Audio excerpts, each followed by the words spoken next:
Alright guys, got the base AK back. Yeah, it's upside down. We're not gonna worry about that, who cares. Yeah, taramps fixed this for me for free.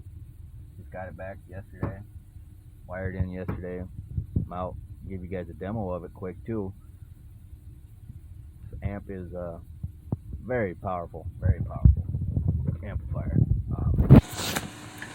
And right now I got the Godfathers there wired down 2 ohms.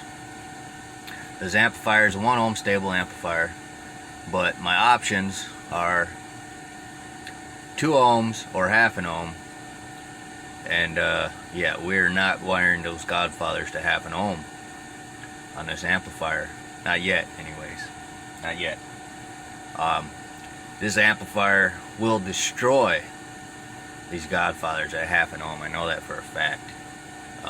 So we're gonna play around with it still and keep it at 2 ohms for a while. But if you guys like to see it wired down to half an ohm, that may happen in the future. But anyways, if you guys don't know what happened to this amp, I'm gonna go ahead and tell you. Originally I had a Q-bomb box, which you guys see in my first video, in a different vehicle. That Q-bomb box is out of this world. Seriously, it's louder than this box here. Maybe in the future I'll get an SPL reading between this box and the Q-bomb, so you guys can see the difference. Now this box is tuned at 31 Hertz. I can change the tuning off of the ports if I want to, but I really love that 31 Hertz tune. Yeah, and what had happened was I had the Q-bomb in here originally, and I was readjusting the gains, so I disconnected the speaker wires to get that done, and went to figured it out, went to go plug the speaker wires back in, and yeah, I did not remove any fuses or anything before I plugged the speaker wires back in. And when I plugged the positive speaker wire back in, I had a Rockford down here under the seat for the doors, and that Rockford just went up into smoke as soon as I plugged that positive lead back in.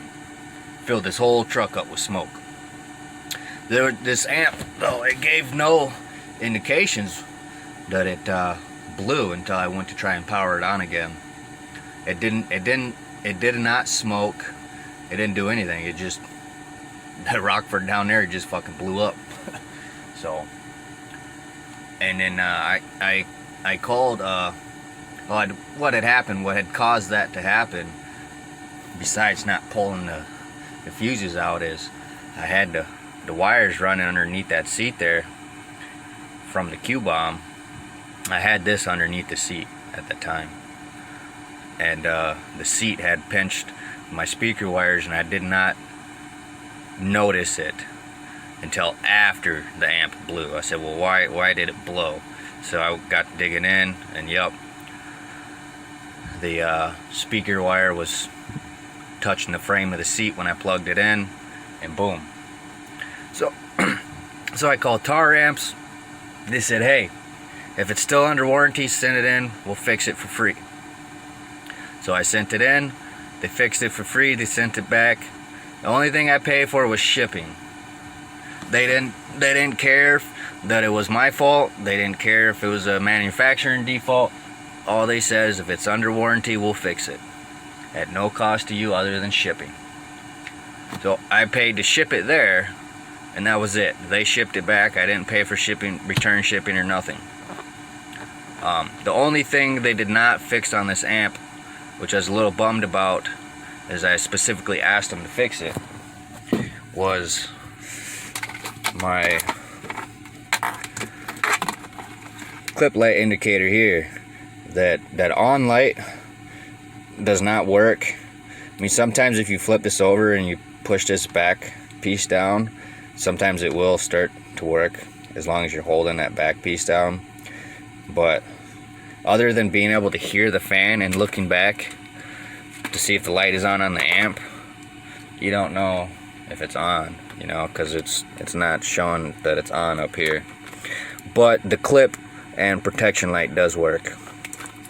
So I'm a little bummed they did not fix this or give me a new one. That would have been nice. But I was really pleased that they fixed it for free. So I mean, if any of you guys got a Taramps amp and you're worried that they're not going to fix it because it was your fault, if it's under warranty, send it in, they'll fix it for free. Don't worry about it. If it's not under warranty, send it in anyways. And when you send in an amplifier that's not under warranty, all you got to do is pay a $35 check fee to them, okay? And when you call them, they can text you all the information you need and all that to send it in. Once they get it and they got the payment for the check fee, they'll check it out, they'll see what's wrong with it, and they'll call you back or text you and let you know what you're gonna have to pay to fix it, or if you're gonna have to pay to fix it. They're very, very good at fixing their amplifiers for their customers if something has gone wrong with them. And that's awesome, because I've never had such good customer service from any other company before. It's great. I don't know, I guess we could probably just get into a demo for you guys now, I guess. Just, yeah, why not? Let's go ahead. See here, get my song playing again. Okay, hold on. Let's see here. Hopefully. Okay, so it did not stay recording when I did that. Let's try it again. Hold on. Alright.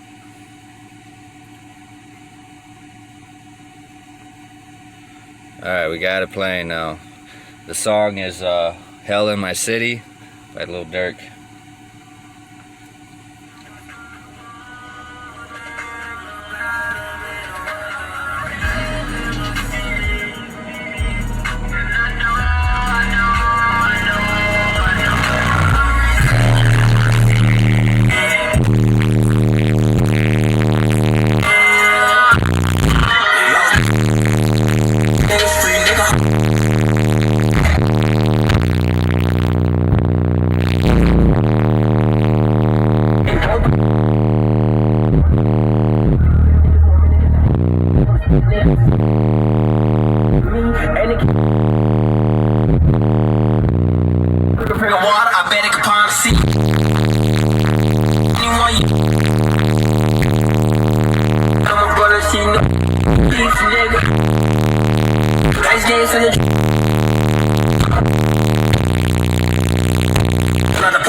Alright guys, sorry about that. The phone stopped recording in the last demo, so I'm gonna give you guys some more with another song.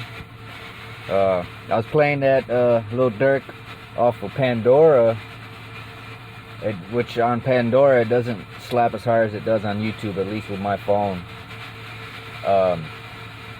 So I'm gonna play a song that I know slaps hard on Pandora. It's Sticks Up, the Problem Child. So we'll go ahead and get into that as soon as I press play. Alright, we're going.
I don't know if I mentioned this already or not, but had a guy ask me what the sound quality was like on this amp.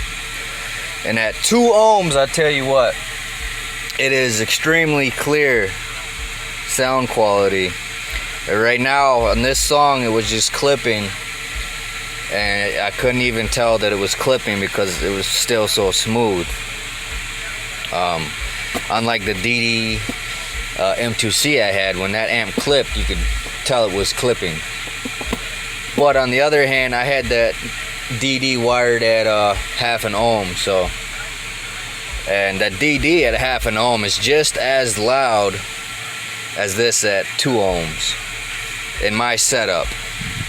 So just keep in mind, dude, for this amplifier you gotta have a lot of electrical power for this amp.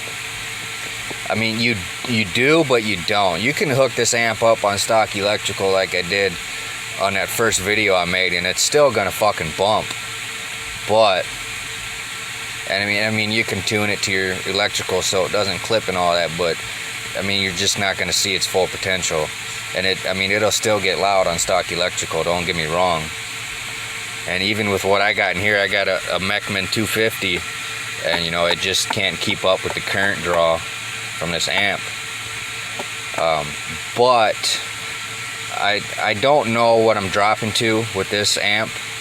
I know with the last one at 0.5 ohm, I was only dropping down to like 13. I mean, so I would assume it's right around the same area for voltage drop with this amp. But I mean, this amp loves to play, dude. You hook this amp up, it's gonna play. It's gonna do its job, regardless of what electrical you have. But if you really, really, really want it to perform, get some solid electrical going, and you will not be disappointed, I promise. And I don't know, I really don't got much else to say, so we'll just go ahead and wrap it up at that. And if anybody's got any questions or anything, if I can answer them, I will. If I can't, I'll say, hey, I don't know.